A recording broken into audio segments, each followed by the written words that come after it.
Es difícil llegar a encontrar un modelo adecuado dentro de A620 que pueda realmente sostener buenos apartados, como para inclinarnos por esas opciones. Por ende, gran parte de la decisión sobre esas alternativas se reflejaría desde los costos por las mismas, siendo esas alternativas más económicas los modelos ideales para obtener, pero dejando también bajo la duda aquellas opciones que empezarían a tocar los costos dentro de B650. Y es de ese segundo grupo es donde veremos la A620M Gaming Edge, para descubrir qué tan buena alternativa sería la misma desde cada uno de los apartados y bajo aquellas ventajas y desventajas que podría traer esta para una construcción.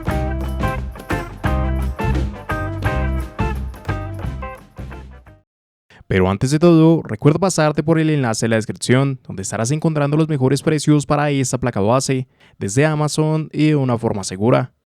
Pásate. Características generales. Y es que empezando con ese apartado de características, aquí como sería evidente, nos encontraremos con una placa bajo el chipset A620 y el socket AM5, que nos estaría dando con ello soporte a procesadores dentro de Ryzen 7000 y 8000, además de una compatibilidad para próximas generaciones, y para lo cual en la descripción encontrarás un enlace constantemente actualizado con cada uno de los procesadores compatibles. Ya para el lado de su memoria RAM, nos encontraremos que sería necesario poseer memorias de tipo DDR5 en un máximo de 192 GB y por lo cual se debe disponer de un máximo por módulo de 48 GB. En relación con sus frecuencias y por el chipset implementado, se limitarían las mismas hacia los 4800 MT sin ningún tipo de modificaciones, y ya si habilitamos sus perfiles ESPO o realizamos modificaciones manuales en overclock, podemos alcanzar hasta 8000 MT.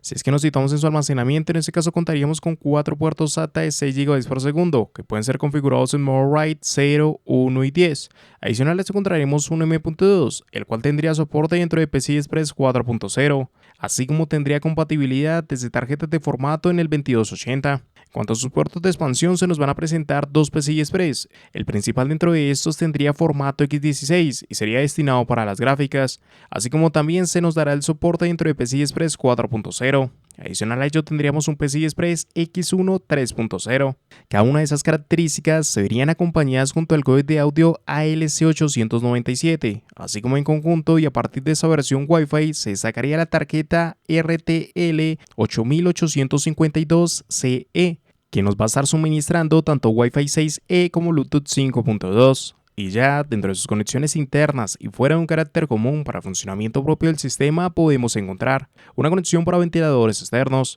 una conexión de tipo ARGB, una conexión de tipo ERGB, un encabezado hacia USB 3.2 de primera generación tipo A, un encabezado hacia USB 3.2 de primera generación tipo C, un USB 2.0 y adicional a ello encontraríamos una conexión TPM. Así como también para el lado de las conexiones externas se nos presentarían un puerto PC2 para teclados y ratones, un USB 3.2 de primera generación tipo C, un USB 3.2 de segunda generación tipo A, dos USB 2.0, dos USB 3.2 de primera generación tipo A, un HDMI, un DisplayPort, una conexión por un RJ45, tres conectores de tipo jack y adicional a ello veríamos la utilidad de Q-Flash Plus Button. Ya por último nos encontraríamos con un VRM que va a contar con un total de 10 fases de alimentación, siendo en este caso una placa de formato de tipo micro ATX, que debido a su gama dio distintas mejoras que pulirían la base de aquellas alternativas como S2H de esa misma compañía, desde el avance en lo que serían algunas conexiones como de parte de mejoras generales del lado de su disipación y que marcarían los motivos por los cuales deberíamos inclinarnos por esa placa, pero que también se pone en duda bajo la cercanía con otros modelos de esta misma compañía para B650, como las MK o las D3HP, que podrían mejorar en apartados bajo los mismos costos. Y por lo cual, si esta opción no te llega a convencer por las características o precio planteado para la misma, en la descripción vas a encontrar un enlace con más posibilidades en placas base, que se van a ajustar mejor a lo que tengas en mente. Entrega de energía.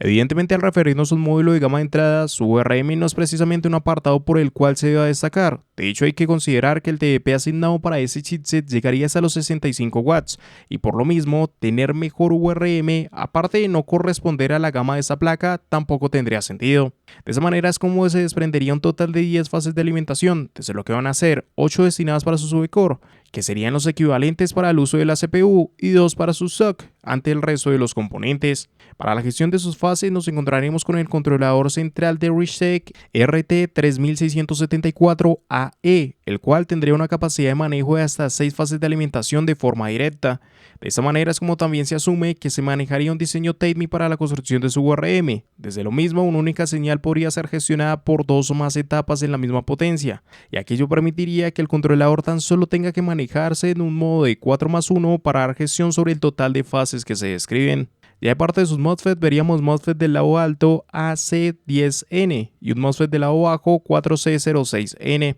Como te dije, no es precisamente un URM de gama alta, pero realmente es acorde a su gama y no sería necesario la mejora desde el mismo por lo menos ante este chipset. En comparativa con otras opciones, lo más cercano en URM se podría ver con la TUF Micro ATX de Asus, y ya fuera de ese chipset sería equivalente a modelos en B650 como la MA de Asus o la D3HP en Gigabyte. Evidentemente todo esto también aísla las recomendaciones de aquellos procesadores a combinar con esta, ya que tan solo aquellos modelos 9X serían adecuados, o esas opciones que, donde el TDP de los mismos también se ajustaría en esos 65 watts, y por ende no se verían pérdidas sobre el rendimiento.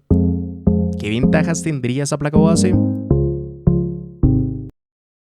Realmente es difícil llegar a determinar algo como ventajas a partir de esta alternativa, ya que como te he dicho no es un modelo que tenga que destacar por añadidos. En realidad lo que más tendremos que cuestionar o tener presente son los costos. Si aquellos costos no son el determinante principal para optar por un modelo como estos, hay pocas características que puedan impulsar esa decisión, al considerar que es una opción de gama de entrada donde es fácilmente igualable por múltiples modelos. Aunque eso sí, y ya por fuera de ello, al considerar aquellos apartados que nos brinda este modelo, podemos llegar a destacar el que sea una de las primeras placas que nos vamos a encontrar con el soporte desde la doble conexión para USB-C dentro de su backplate como encabezados internos, apartado bastante descuidado por alternativas en otras compañías, y que desde Gigabyte sostiene la mejor representación, tal cual como el acompañamiento con utilidades para dar actualización a su BIOS, tan solo con un pendrive desde lo que sería el Q-Flash Button. Esto es otro apartado que ha priorizado esas alternativas en Gigabyte y que por lo menos en esas gamas es difícil de encontrar. De igual manera, ya es una placa que empieza a tener cuidado sobre su disipación, tanto desde el área del VRM y en específico en esos V-Core,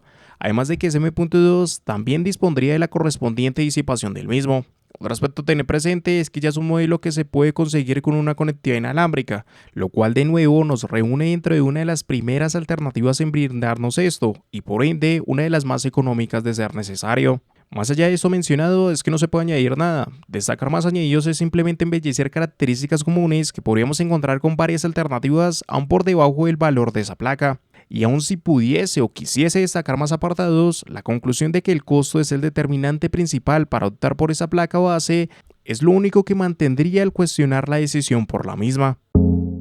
¿Qué desventajas tendría ese modelo? Desde esa alternativa hay un factor importante al hablar sobre sus desventajas, ya que realmente es un modelo que se queda bastante descuidado con respecto a su competencia, y aún más hablando en relación a los propios modelos de esa compañía. La cuestión aquí es que es una placa que puede no solo tomar los mismos costos de aquellos modelos en chipset como B650, sino que también podría superar hasta el precio de estos, y es que tan solo el paso de chipset ya nos da mejoras. Por ejemplo, sobre las propias limitaciones que se dan en la CPU a utilizar. Y claro, aquí la cuestión es que vemos costos donde en el mejor de los casos se encuentra ese modelo en unos $100. Ahí pues todavía se podría decir que es una opción razonable. Cualquier mínimo aumento por encima de esos $100 la descartan por completo, ya que con $10 extra podrías encontrar modelos como la B650M D3HP, siendo prácticamente la misma placa, pero con algunas mejoras, como incluir un RJ45 en los 2,5 GB, el contar con un segundo M.2 dentro de esta, que es realmente el cambio más importante a considerar, y es que sobre todo esa mejora del M.2 extra es donde podemos ver su mayor problema, ya que para el costo que le asignaron ya es una placa que debía contar con ese segundo M.2. Hasta MA de Asus tuvo en cuenta esto y sí que lo asignó, por lo que su precio no tiene sentido. Hoy por lo menos se sitúa en los $120, donde en situaciones ideales podríamos ver también una HDV ASRock, placa con la que no tiene sentido establecer una comparación. Estamos hablando de que simplemente es un modelo mucho mejor que esta opción. Esto puede cambiar según cómo favorezca la oferta de esa Gaming Edge, pero aún desde esos $100, como te digo, es difícil de justificar el que sea una buena alternativa, ya que si sus características son comunes frente a modelos en esa misma gama y no cambia nada frente a la misma como para destacarla, pues su costo sería el que debería destacarse y no es algo que cumpla. Así que realmente la veo entre un limbo gobernado por costos en S2H o ME para B620 y delimitado por la MK y la D3HP bajo mejoras en sus añadidos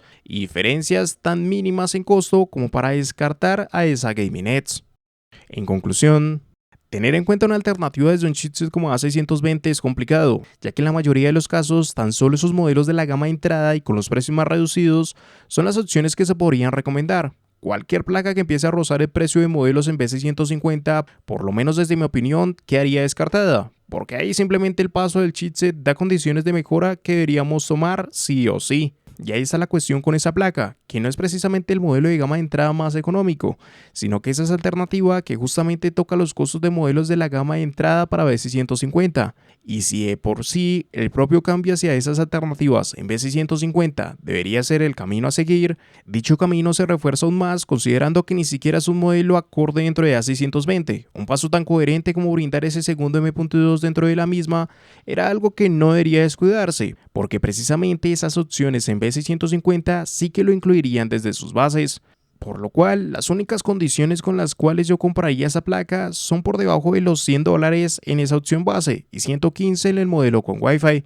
Pasar esos precios no tiene sentido para las prestaciones que nos provee esa placa, y antes de acceder a la misma me inclinaría por aquellos modelos dentro de la gama de entrada para B650. MK o D3HP podrían ser una de estas, y si la situación lo permite, evidentemente HDV sería una de las mejores opciones. Y recuerda pasarte por el enlace de la descripción, donde estarás encontrando los mejores precios para esta placa base desde Amazon de una forma segura. Pásate.